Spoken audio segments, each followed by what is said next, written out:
안녕하십니까. 디지털 서비스 전문계약제도 사업을 맡고 있는 NIA 김영순 팀장입니다. 디지털 서비스 전문계약제도 추진 배경, 내용, 추진 성과, 도입 효과 및 주요 성과 및 향후 계획에 대해서 말씀드리겠습니다. 추진 배경부터 말씀드리겠습니다. 기존의 소유 중심의 물품계약과 용역계약은 계약을 체결하기까지 제안서 작성, 사전 공고, 본공고, 평가, 협상 등의 수개월의 기간이 소요되어 클라우드 서비스처럼 필요할 때 신속히 도입하고 이용한 만큼 비용을 지불하는 디지털 서비스에는 적합하지 않았습니다. 과학기술정보통신부는 이러한 문제점을 해결하고 디지털 서비스의 공공 도입을 가속화하기 위해 기재부, 행안부, 조달청 등 관련 부처와 협력하여 2010년 10월 유연하고 편리한 이용계약 방식인 디지털 서비스를 도입하였습니다. 다음은 디지털 서비스 전문계약제도 주요 내용을 말씀드리겠습니다. 첫 번째, 클라우드 컴퓨팅 서비스, 클라우드 지원 서비스, 융합 서비스를 포함하는 디지털 서비스 정의를 신설하였습니다. 두 번째, 공공에서 이용하기 적합한 디지털 서비스를 객관적으로 선정하기 위한 디지털 서비스 심사위원회를 설치하였습니다. 세 번째, 선정된 디지털 서비스를 편리하게 계약할 수 있도록 수의계약, 카탈로그 예약 등 디지털 서비스 계약 방법을 규정하였습니다. 네 번째, 디지털 서비스 심사 신청, 등록 및 관리하는 이용 지원 시스템, 이용기관의 카탈로그 계약을 지원하는 디지털 서비스 전용물 등 디지털 서비스 전문 시스템을 운영하고 있습니다. 디지털 서비스 정의에 대해서 좀 더 상세하게 말씀드리겠습니다. 첫 번째, 클라우드 컴퓨팅 서비스는 IaaS, PaaS, SaaS처럼 클라우드 컴퓨팅을 활용하여 정보통신 자원을 제공하는 서비스로 정부나 공공기관에서 안전하게 사용할 수 있도록 보안 인증서인 CSAP를 제출한 서비스만을 대상으로 선정하고 있습니다. 클라우드 지원 서비스는 클라우드를 쉽게 사용할 수 있도록 컨설팅, 마이그레이션, 운영관리, 컨설팅, 마이그레이션, 운영관리를 모두 지원하는 매니지드 서비스를 포함하고 있습니다. 세 번째, 융합 서비스는 클라우드 컴퓨팅 기술과 AI, 빅데이터, IoT 등 다른 기술 서비스와 융합한 서비스입니다. 다음 발표자께서 각각의 서비스에 대한 선정 기준 등에 대해서 좀 더 상세히 말씀드리겠습니다. 다음은 디지털 서비스 추진 경과를 간략하게 말씀드리겠습니다. 디지털 서비스 전문 계약 제도는 영국의 G 클라우드 프레임워크에 대한 연구를 선행한 후 2019년 10월 디지털 정부 혁신 계획의 디지털 서비스 전문 계약 제도 신설을 발표하였습니다. 후속 조치로 20년 9월 관련 법령 정비 및 국무회의에서 의결됐으며 10월 1일 본격적으로 디지털 서비스 전문 계약 제도가 시행되었고 21년 12월까지 총 15차 심사위원회를 통하여 147개의 디지털 서비스를 선정하고 이용 지원 시스템에 전시되고 있습니다. 그럼 그간의 디지털 서비스 전문 계약 제도 효과 및 성과에 대해 말씀드리겠습니다. 기존 용역 계약이 계약 의뢰, 입찰 공고, 입찰, 낙찰자 선정 등의 약 80일 내외의 기간이 소요되는 반면에 디지털 서비스는 약 1, 2주면 계약을 체결하고 납품을 받을 수 있어 서비스 이용에 대한 소요 기간이 획기적으로 단축되었습니다. 또한 수요 기간이 계약 의뢰 등의 불필요한 절차를 줄일 수 있어 행정효율이 제고되고 공급업체도 계약을 위해 매번 제안서를 반복 제출하는 등의 번거로움을 줄일 수 있어 사회적 비용도 절감할 수 있었습니다. 또한 클라우드를 포함한 디지털 서비스란 혁신적인 시장을 공공부문에 창출하고 이를 통해 관련 산업 성장을 견인하고 있습니다. 효과를 좀 더 상세하게 말씀드리면 수개월의 계약 단가를 단축하여 충분한 사업 기간을 확보하고 내실 있는 사업 추진이 가능해졌습니다. 또한 이용 지원 시스템을 통해 계약 현황 정보를 투명하게 공개하여 수요 기간이 서비스 도입 이전 사례를 참고하고 다양한 신기술 서비스를 공공부문에 편리하게 도입할 수 있게 되었고 이를 통해 데이터, 네트워크, AI 기반 산업 활성화, 디지털 대전환을 촉진하고 디지털 뉴딜 성공에 기여하고 있습니다. 또한 클라우드와 AI, IoT, 빅데이터 등이 결합된 융합 서비스 선정을 통해 AI 챗봇, AI 의료 영상 분석 서비스, 지능형 관제 서비스, 스마트 시설 관리 등의 신기술 서비스의 공공무민 도입을 촉진하고 관련 서비스 발전에 기여하고 있습니다. 2020년 10월 제도 도입 후 아직 시작 단계이지만 21년 12월 기준 약 1년여 만에 계약 규모 1,239억 원, 계약 건수 230건을 달성하는 등 제도가 성공적으로 안착되고 있습니다. 다음 페이지는 실제 계약 사례인데요. 21년 고성능 컴퓨팅 자원 1차 사업의 경우 일방 용역 입찰에 비해 최소 한 달 이상 단축하고 장기 계속 계약을 통해 같은 예산으로 고성능 컴퓨팅 자원을 20%더 확보하는 획기적인 성과가 있었습니다. 또한 중소기업인 두드림 시스템의 이젠터치 서비스는 디지털 서비스 이용지 시스템을 통해 64개 기관에 도입되는 등 중소기업의 공공시장 확보에도 기여하고 있습니다. 마지막으로 선정된 디지털 서비스에 대한 품질 관리에 대해 간략히 말씀드리겠습니다. 최근 디지털 서비스에 대한 관심이 증가하면서 수요기관에서 선정된 디지털 서비스가 선정 당시의 기준을 지속적으로 잘 유지되고 있는지 NI에서 확인해서 서비스의 품질을 유지해달라는 요청이 급증하고 있습니다. 이에 따라 선정된 디지털 서비스에 대해 경영 상태, 부정당 업체 제재 여부 등 국가기관 등이 이용하기에 적합한 서비스 상태가 유지됨을 확인하기 위한 품질관리 정기점검을 2021년 말 시행하고 있으며 상세 내용은 다음 페이지를 참고하시기 바랍니다. 그럼 이상으로 디지털 서비스에 대한 설명을 마치겠습니다. 감사합니다.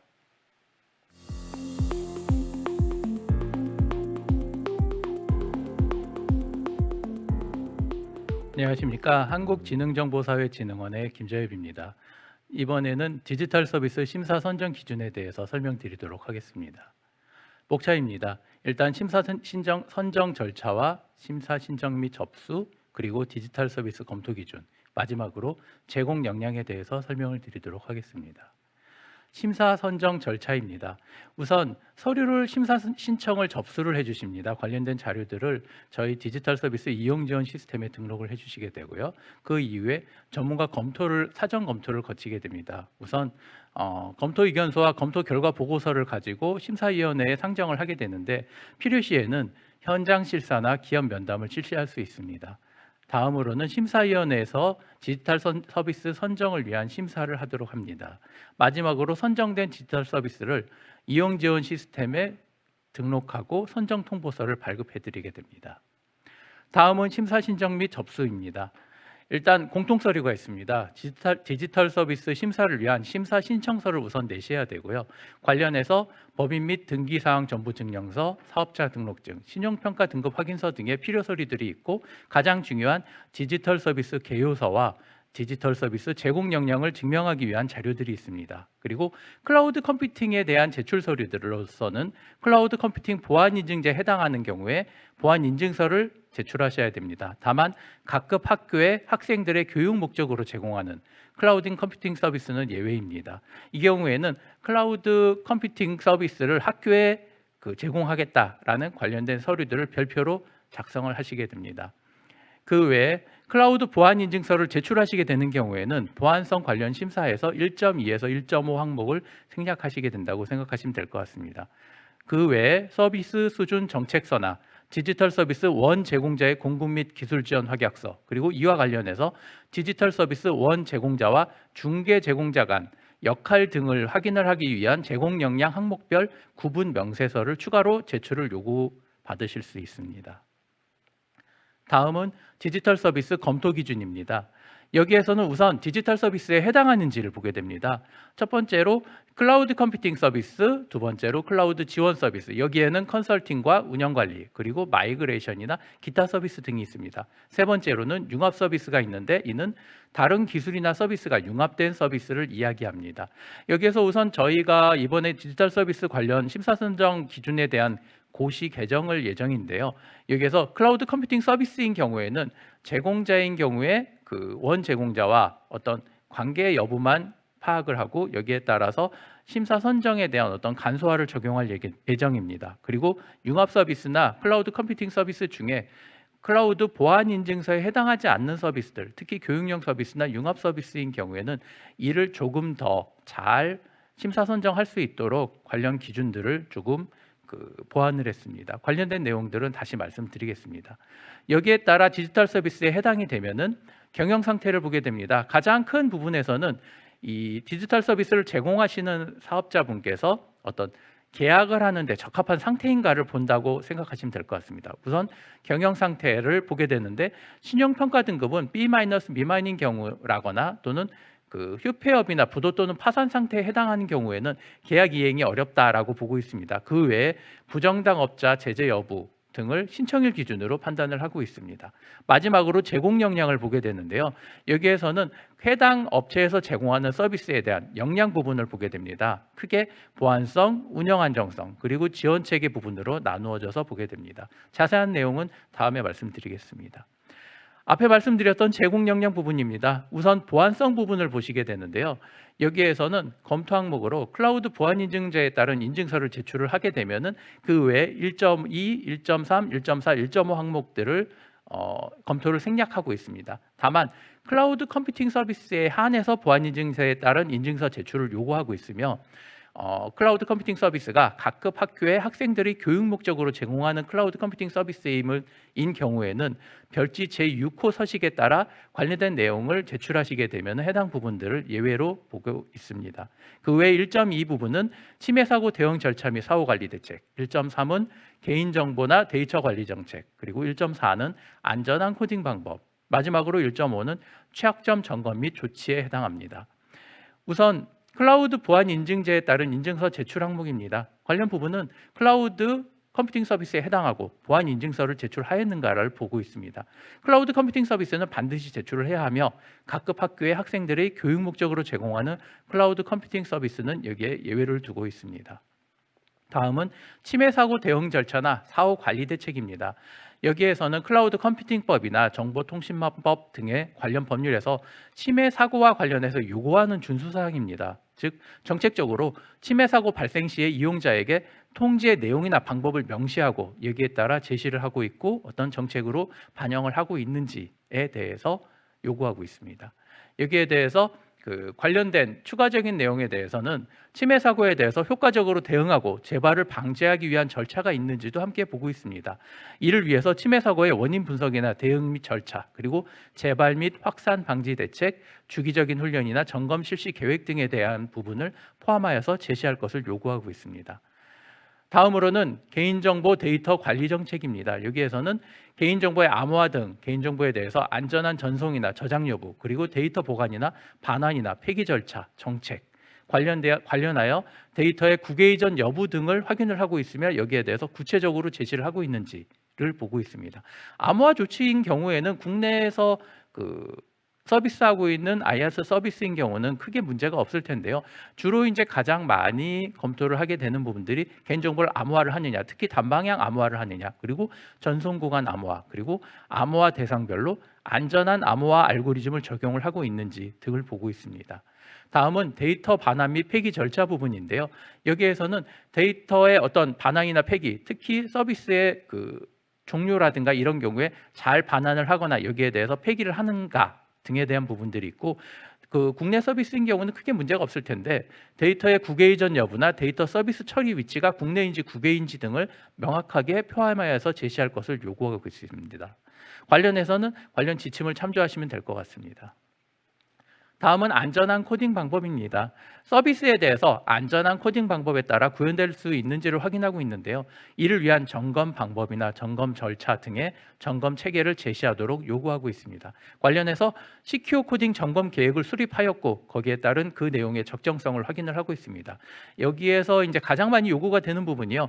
점검 결과에 따른 조치 사항 등을 잘 제시를 하고 있느냐라는 부분들이 있는데 정기적으로 점검을 하는 것뿐만이 아니라 여기에 대해서 정기적으로 조치를 잘 하고 있다라는 부분들을 작성을 해주시면 좋을 것 같습니다. 이와 관련된 서류들은 참조를 하시면 좋을 것 같습니다. 다음은 취약점 점검 및 조치입니다. 이 부분은 서비스 내에 어떤 취약점이 있는지를 주기적으로 개발이나 운영 환경에 대한 보안 취약점 점검 방법을 제시하고 여기에 따라 그 점검 결과에 따른 조치 사항이나 주기적인 점검 계획 등을 포함하여서 제시를 하고 있는지, 이를 정책화하고 있는지를 보고 있다라고 보시면 될 것 같습니다.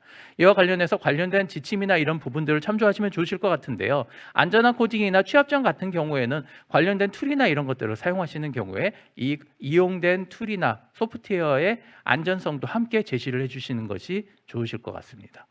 다음은 운영 안정성입니다. 운영 안정성에서는 가용률, 모니터링 정보, 그리고 백업 및 복구 부분을 주로 보고 있습니다. 가용률입니다. 가용률에서는 가용률 보장 정책을 보고 있는데요. 우선 산정 방식이나 이런 부분들이 적절한가, 그리고 여기에 따라 보상 조건들이 적정한지를 보고 있습니다. 우선 IAS나 파스인 경우에는 99.9% 이상의 가용률 목표 수준을 보장하고 있는지, 그리고 여기에 따른 보장 정책을 제시하고 있는지에 대해서 보고 있습니다. 사스인 경우에는 99.5% 이상이면 되고요. 여기에 따른 보장 정책이 제시가 되고 있는지 등을 보고 있습니다. 관련된 그 지침 등은 참조를 하시면 좋으실 것 같습니다. 모니터링 정보입니다. 여기에서는 디지털 서비스 자체에 대한 리소스 모니터링이나 장애 정보 등을 잘 제공을 하고 있는지 하는 부분들을 보고 있습니다. 특히 이제 가장 많이 보게 되는 부분들이 IaaS 부분인데요. 리소스 사용량이나 장애 정보나 장애 정보 알림 기능 등을 잘 이메일이나 SMS 등으로 제시를 하고 있는지를 보고 있고, API 등을 통해서도 제공을 하고 있는지 등도 보고 있습니다. 그리고 파스나 사스인 경우에는 특히 서비스에 대한 모니터링 제공 정보, 그리고 제공 절차, 제공 주기나 제공 방법 등이 잘 제시가 되고 있는지 등을 보고 있습니다. 그 외 서비스인 경우에는 리소스 사용량이나 장애 정보나 장애 정보 알림 기능, 그리고 모니터링 정보 제공 절차 등에 대해서 제시를 하고 있도록 요청을 하고 있습니다. 백업 및 복구 부분입니다. 백업 및 복구에서는 서비스의 신속한 복구를 위해서 장애 대응 체계나 백업 및 복구 정책을 제시를 하고 있는지 등에 대해서 검토를 하고 있다고 보시면 될 것 같습니다. 여기에 대한 검토 기준으로서는 장애 대응 체계를 제시를 하고 있는지를 우선 보고 있습니다. 그리고 IaaS나 파스인 경우에는 평균 서비스 회복 시간, 특히 일반이나 고가용성 환경인 경우에 나누어서 보고 있기 때문에 여기에 대해서는 참고를 하시면 좋을 것 같고요. 데이터 백업이나 복구 정책, 특히 백업 주기나 백업 준수율, 데이터 복구 시간이나 복구 시점, 그리고 백업 데이터 보관 기간이나 데이터 반환 및 폐기 등에 대한 정책 등을 제시를 하고 있는지를 보시면 될 것 같습니다. 그리고 사스인 경우에도 백업 주기나 백업 시간, 그리고 백업 방법 유형, 그리고 백업 대상이나 범위, 보관 장소나 보관 기간 등을 포함한 백업 정책이나 백업 기능, 그리고 여기에 따라 백업 기능을 제공하게 되는 경우 유무상 여부 등을 표시를 해주시면 좋을 것 같습니다. 특히 유상인 경우에는 가격 정책도 함께 제시를 해주시면 도움이 될 것 같습니다. 다음은 마지막으로 지원 체계입니다. 지원 체계에서는 조직이나 인력 구성 현황이나 이용자 지원 체계에 대한 부분들을 보고, 그 외에 고객의 요구에 대한 고객 대응에 대한 관리 체계를 보고 있습니다. 우선 조직의 인력이나 구성 현황이나 이용자 지원 체계 부분입니다. 여기에서는 디지털 서비스의 유지나 지원을 위한 이용자 지원 체계를 잘 제시를 하고 있는지에 대해서 보고 있습니다. 여기에서 조직 인력의 구성 현황 부분에서는 디지털 서비스를 유지하기 위한 담당 조직이나 역할 등에 대해서 보고 있는데요. 고객의 서비스나 유지를 위한 요구사항을 원활히 지원을 하기 위한 담당 조직이나 담당 인력, 담당 업무 등이 포함이 되어 있는지, 이를 잘 제시를 하고 있는지를 보고 있다라고 봐주시면 될 것 같습니다. 이용자 지원 체계는 이용자 매뉴얼이나 교육 자료나 기술 자료 등이 잘 제시가 되고 있는지를 보고 있습니다. 여기에서 이용자 매뉴얼이나 교육 자료, 온라인 교육, 기술 지원 등의 제공 가능한 범위의 이용자 지원 방안이 제시가 되어 있는지를 보고 있다고 생각하시면 될 것 같습니다. 다음으로는 클라우드 지원 서비스의 조직 역량을 보고 있습니다. 우선 클라우드 지원 서비스 이용에만 해당되는 사항인데요. 이 부분은 어떤 사람이 하는 일이다 보니까 그런 지원 서비스의 조직이나 조직의 구성원들의 어떤 역량이 충분한지를 보고 있다라고 생각하시면 될 것 같습니다. 특히 클라우드 컴퓨팅 서비스 도입이나 전환에 필요한 업무 수행하는 컨설팅이나 운영관리, 마이그레이션과 같은 클라우드 지원 서비스인 경우에는 관련된 자격의 보유 여부, 그리고 교육 이수 여부, 수행 경험, 특히 이런 조직의 어떤 수행 인력의 역량이나 이런 부분들이 충분한지를 최근에 더 자세하게 보고 있는 경향입니다. 그래서 관련된 내용을 작성해 주실 때 이러한 부분들을 충실하게 작성을 해주시면 저희가 검토를 할 때 많은 도움이 될 것 같습니다. 다음으로는 고객 대응 관리 체계입니다. 고객의 어떤 요구 사항에 대해서 접수를 하고 여기에 대한 처리를 위한 고객 대응 관리 체계를 잘 제시를 하고 있는지에 대해서 보고 있습니다. 여기에서는 고객 의견의 수렴 채널이 잘 제시가 되어 있는지, 우선 FAQ나 온라인 헬프, 1대1 문의, 고객센터 운영 등이 있는데요. 우선 1개 이상의 다양한 고객 의견을 통해서 고객 의견을 수렴을 하고 있는지, 관련 채널들이 제시가 되고 있는지에 대해서 보고 있습니다. 이에 대해서 고객 의견 수렴 조직에서는 담당 조직이나 담당자 연락처나 관련된 기술 지원 등의 고객 피드백 절차가 잘 제시가 되고 있는지, 그리고 필요하다면 여러 단계로 나누어져서 잘 제시가 되고 있는지 등에 대해서도 보고 있습니다. 특히 고객 의견 수렴 조직이나 기술 지원 조직을 포함하여서 필수적으로 제시를 하고 있도록 요구를 하고 있고요. 반드시 전담 조직이나 인력만 가능한 것은 아닌데, 가능한 한 담당 조직이나 담당자나 연락처는 필수적으로 제시를 하시면 좋으실 것 같습니다. 그리고 다음으로는 고객 피드백 절차 등의 내부 처리 절차를 필수적으로 제시를 하고 있는지에 대해서 요구를 하고 있습니다.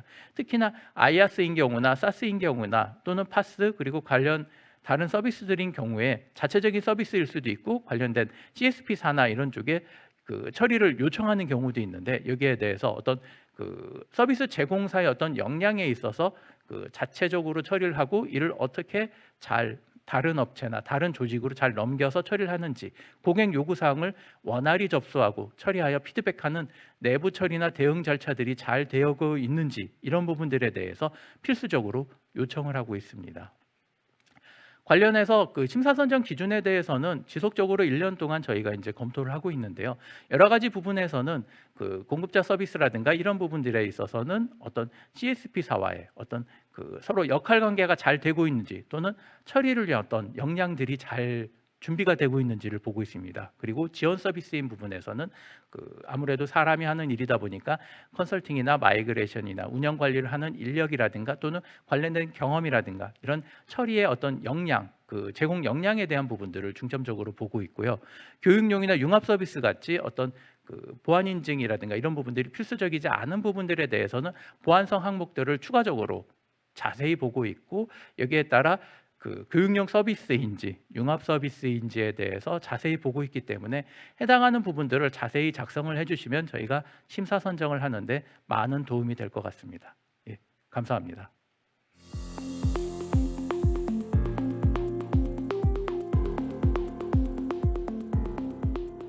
안녕하십니까. 한국지능정보사회진흥원의 김재엽입니다.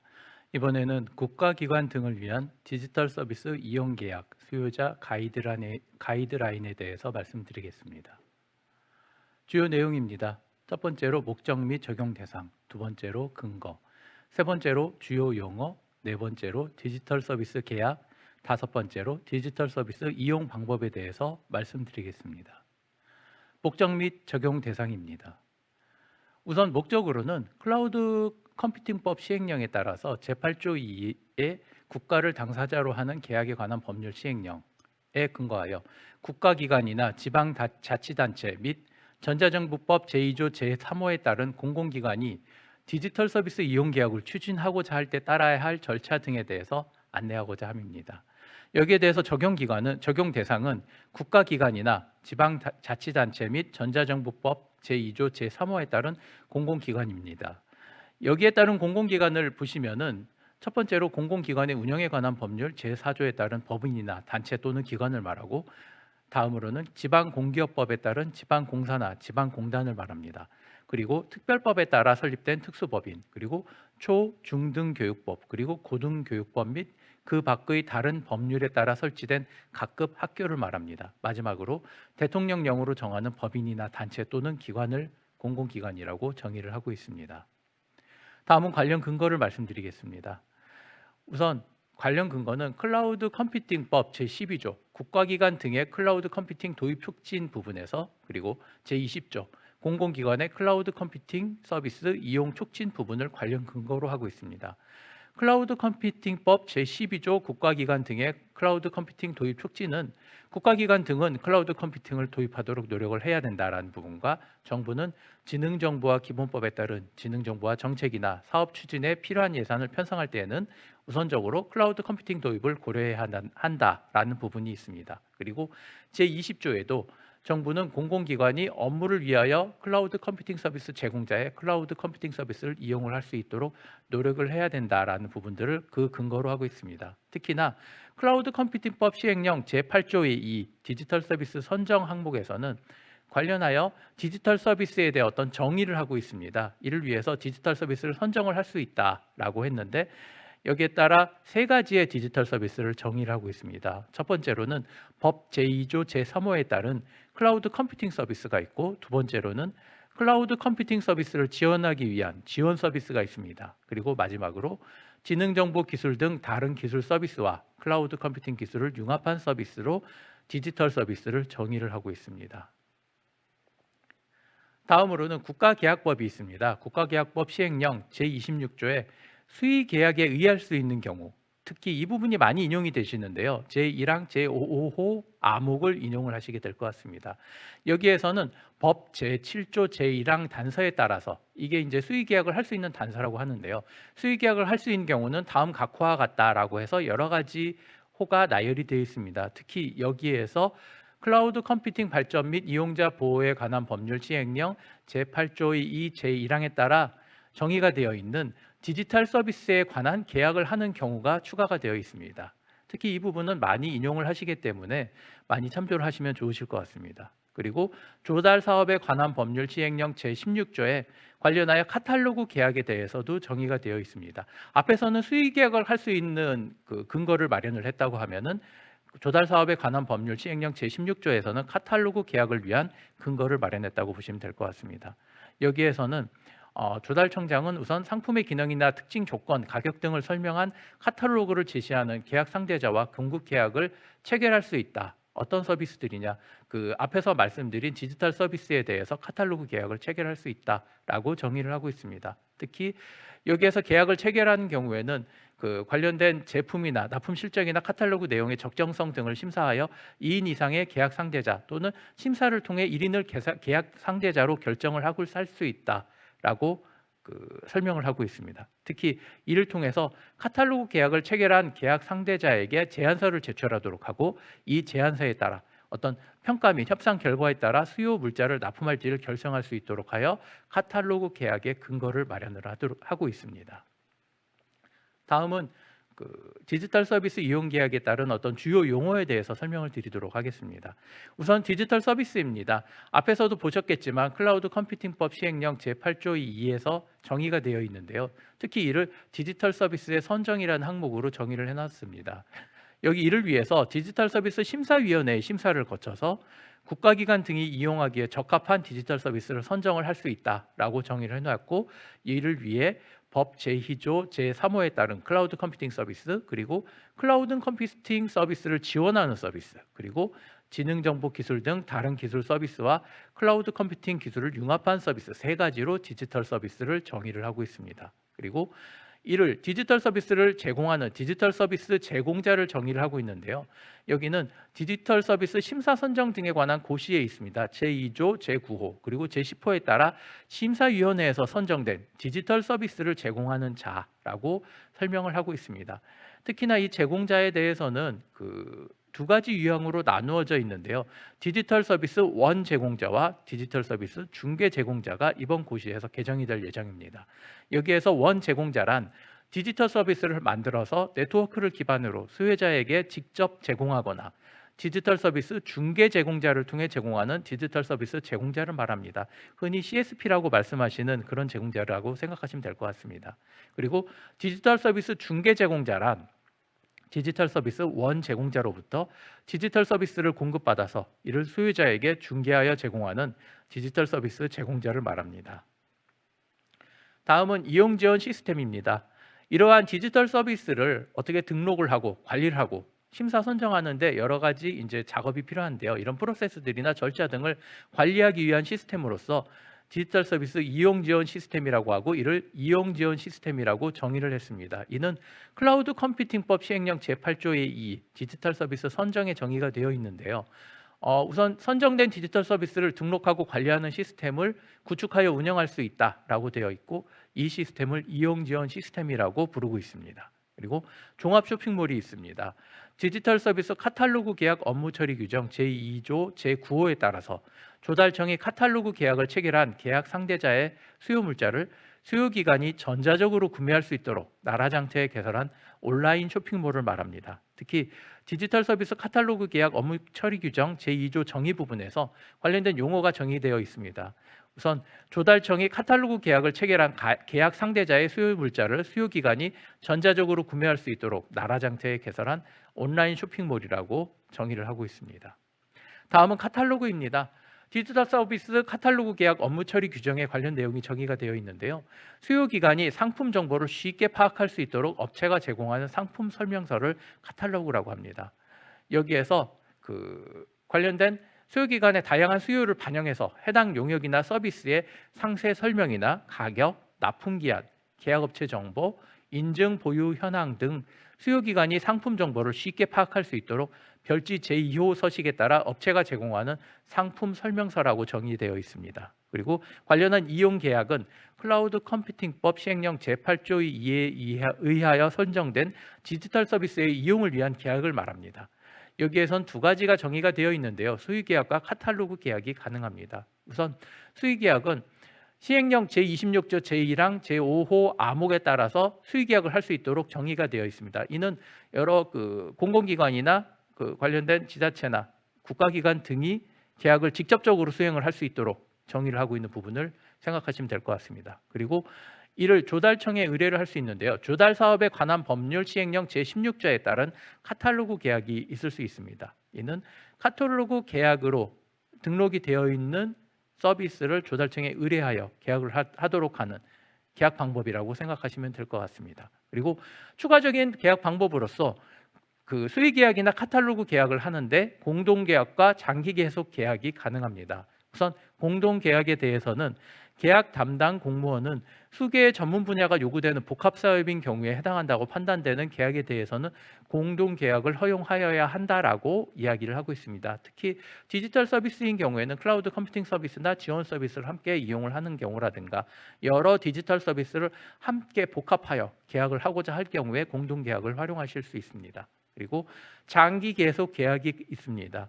장기 계속 계약인 경우에는 디지털 서비스나 클라우드 컴퓨팅 서비스의 특성상 수년간 장기적으로 계약을 함으로써 추가적인 이익이 있다거나 하는 경우, 필요성이 있는 경우에 디지털 서비스 계약에 대한 장기 계속 계약을 체결할 수 있도록 관련 근거를 마련을 하고 있습니다. 다음은 디지털 서비스 계약입니다. 실제 이제 계약 예규에서 정부 입찰 계약 집행 기준이라고 있습니다. 여기에서 제76조의 7에 따라 디지털 계약의 집행은 제16장 3의 디지털 서비스 계약의 집행이라는 항목을 따르고 있습니다. 여기에서 제76조 8에 따라 신속한 디지털 서비스 구매를 위해서 두 가지 방법으로 계약을 체결할 수 있습니다. 우선 앞에서도 말씀드린 것처럼 국가계약법 시행령 제26조 제1항 제5호 암목, 아마 많이 인용을 하실 겁니다. 여기에 따라 수의계약이 가능합니다. 우선 해당 국가기관이 자체적으로 수의계약을 할 수 있는 근거를 여기에 마련을 하고 있고, 주로 이제 이전까지는 특정 금액 이하라든가 이렇게 해서 수의계약을 할 수 있다라고 정의가 되어 있는 부분에 추가하여 해당 서비스가 디지털 서비스라고 하면은 관련 제26조 제1항 제5호 암목에 따라 수의계약을 할 수 있다라고 정의가 되어 있습니다. 그리고 추가적으로 조달사업법 시행령 제16조에 따라 조달 쇼핑몰에 등록된 디지털 서비스인 카탈로그 서비스를 카탈로그 계약으로 계약을 수행을 할 수 있습니다. 이 두 가지 방법을 적절하게 활용을 하셔서 계약을 하시면 될 것 같습니다. 그리고 특히 제76조 9에 따라 수개의 전문 분야가 요구되는 복합 사업에 해당한다. 여러 가지 디지털 서비스를 복합적으로 계약을 해야겠다라는 경우에는 공동 계약을 허용을 하고 있습니다. 다만 공공 계약으로 발주할 경우 품질이 저하되거나 또는 사업 일정이 지연되는 등의 불가피한 사유가 있는 경우에는 불가하다고 정의가 되어 있습니다. 그리고 추가적으로 제76조의 10에 따라서 수년간 존속할 필요가 있는 디지털 서비스 계약에 대해서는 장기 계속 계약을 체결을 할 수 있도록 관련 근거를 마련하고 있습니다. 이 경우에는 현재에도 여러 국가기관들이 활용을 하고 있는데요. 단년간의 1년의 계약 이외에도 3년이라든가 5년이라든가 조금 더 장기적으로 계약을 하고 이용을 하는 것이 유리하다고 생각할 경우 장기 계속 계약을 활용을 하고 있습니다. 다음은 디지털 서비스의 이용 방법입니다. 크게 두 가지 방법이 있을 수 있습니다. 우선 이용 지원 시스템과 종합 쇼핑몰을 활용하여 이용 계약 대상의 어떤 디지털 서비스를 선정을 할 수 있는데요. 첫 번째로 이용 지원 시스템을 이용하는 경우입니다. 이용 지원 시스템에서는 디지털 서비스를 선정할 경우에 요구사항 정의서에 따라 이용 지원 시스템에서 디지털 서비스를 검색하실 수 있습니다. 여기에서 활용하고자 하는 이용 계약 대상 디지털 서비스를 선정하시게 됩니다. 우선 요구사항을 만족하는 디지털 서비스가 한 개인 경우에는 해당 서비스를 이용 대상 디지털 서비스로 선정을 하시고, 이를 통해서 국가기관의 장은 디지털 서비스가 해당 기관이 요구하는 수준의 적정성 등이나 품질 기준에 부합하는지 확인해서 이용 대상 디지털 서비스로 선정을 할 수 있도록 하고 있습니다. 그리고 요구사항을 만족하는 디지털 서비스가 복수인 경우가 있습니다. 그런 경우에는 기관에서 정한 자체 선정 기준과 절차에 따라서 디지털 서비스들을 평가해서 이용 대상 서비스를 선정하시는 방법이 있습니다.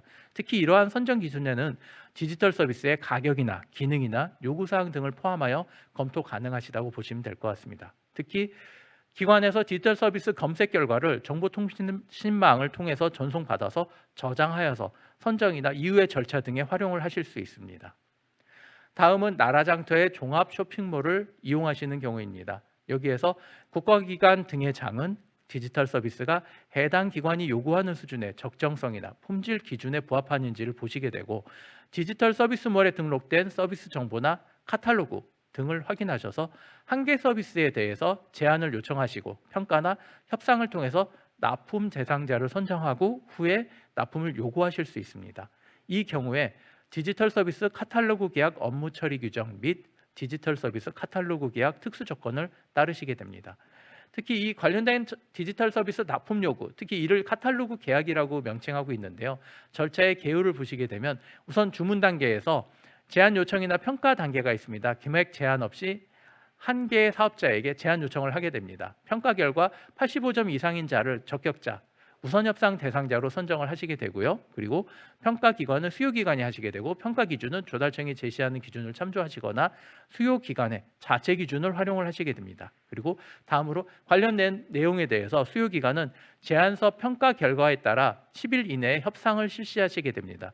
여기에 따라 최종적인 협상 결과 최종 낙찰자를 선정하여서 조달청으로 납품 요구를 하시게 됩니다. 관련된 시스템 이용에 대한 안내는 나라장터의 종합 쇼핑몰이나 디지털 서비스몰의 디지털 서비스 전용몰 안내, 사용자 매뉴얼을 참조하시면 될 것 같습니다. 그리고 마지막으로 디지털 서비스는 아무래도 수의 계약이나 카탈로그 계약 등 어떤 기존에 대해서 그 입찰이나 그 제한에 대한 기간이나 이런 부분들을 단축을 시켜드리고 간소화를 해드린 면이 있기 때문에 관련된 계약 정보를 제출하고 공개함으로써 관련된 수의 계약으로서 인해 생길 수 있는 그 문제점을 미연에 방지하고자 하고 있습니다. 그래서 클라우드 컴퓨팅법 시행령 제8조의 2, 제5항에 따라 선정된 디지털 서비스인 경우 이를 이용하는 경우에 관련된 이용 내역, 특히 이용 계약 정보, 그리고 종합 쇼핑몰을 통한 이용 내역을 포함하고 있습니다. 이를 이용 지원 시스템에 30일 이내에 등록해 주시도록 요청을 하고 있습니다. 특히 이용 내역이나 계약 정보에 대해서 변경이 발생하신 경우에는 변경 사항 발생 이후 30일 이내에 이용 지원 시스템에 변경 내역을 등록해 주시도록 요청을 드리고 있습니다. 아무래도 디지털 서비스인 경우에는 수의 계약을 할 수 있다는 장점이 있고, 여기에 대해서 여러 가지 문제점들을 미연에 방지하기 위해서 여러 절차들을 통해 도입을 하실 수 있도록 마련을 하고 있습니다. 아무쪼록 디지털 서비스를 신속하게 이용을 하실 수 있는 절차를 교육 자료를 통해서 잘 활용을 하시면 감사하겠습니다. 감사합니다.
안녕하십니까. 저는 한국지능정보사회진흥원 디지털 플랫폼팀의 김종표 수석입니다. 이번 순서에서는 디지털 서비스 제공 기업을 대상으로 이용 지원 시스템 활용 가이드를 설명드리겠습니다. 목차는 추진 배경과 시스템 개요, 이용 지원 시스템을 활용한 심사 신청 절차 순으로 진행하겠습니다. 첫 번째 추진 배경입니다.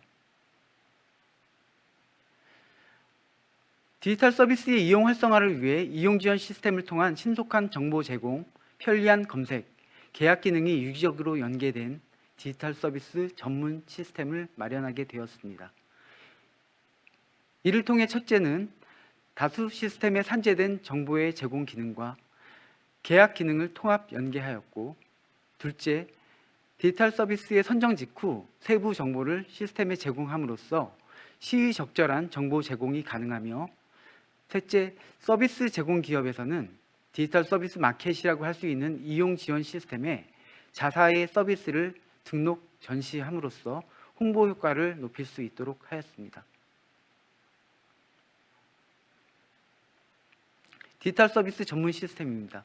각 부처별 전문성을 기반으로 디지털 서비스 이용 지원 시스템과 조달청의 디지털 서비스 전용모를 구축하고, 이 두 개의 시스템을 통칭하여 디지털 서비스 전문 시스템이라 하고 있습니다. 사용자의 이용 편의를 위해서 2022년 이후 두 개의 시스템이 통합 연계될 예정입니다. 이용 지원 시스템은 서비스의 등록, 정보 제공, 서비스의 검색 및 수요기관에 대한 견적 제공 등이 가능하고, 전용몰에서는 디지털 서비스 정보의 제공과 함께 수요기관에서 요청한 카탈로그 계약을 하는 주요 기능으로 구성되어 있습니다.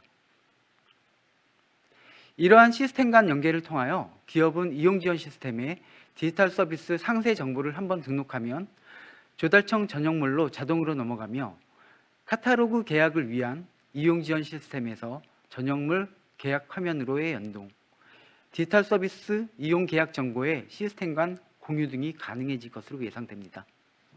디지털 서비스 이용 지원 시스템 이용 안내에 대한 개요 설명입니다.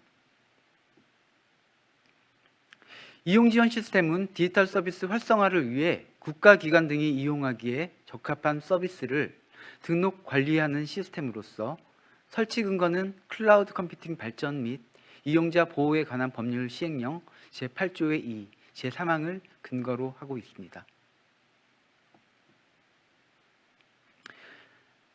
이용 지원 시스템에 처음 접속하게 되면은 탑 메뉴에서 크게 첫 번째는 디지털 서비스 찾기, 그리고 심사 신청, 세 번째는 서비스 이용 관리, 제도 소개, 다섯 번째는 이용 안내로 구성되어 있고,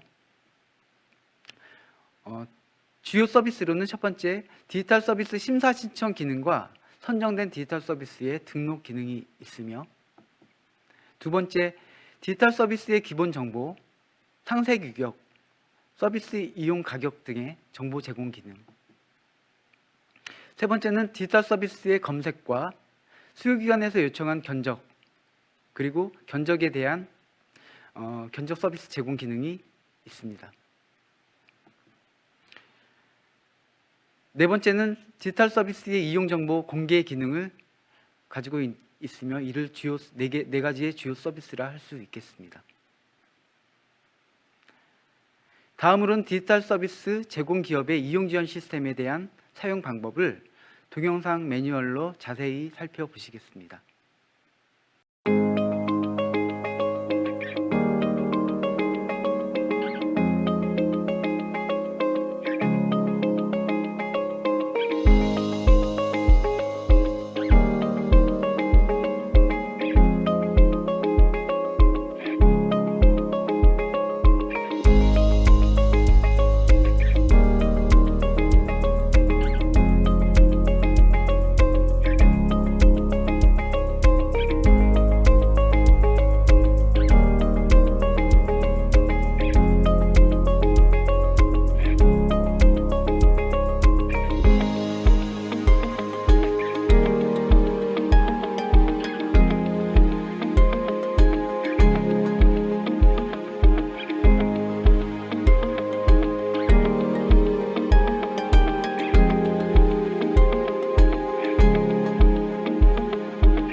이상으로 디지털 서비스 제공기업 대상의 이용 지원 시스템 활용 가이드 안내를 마치겠습니다.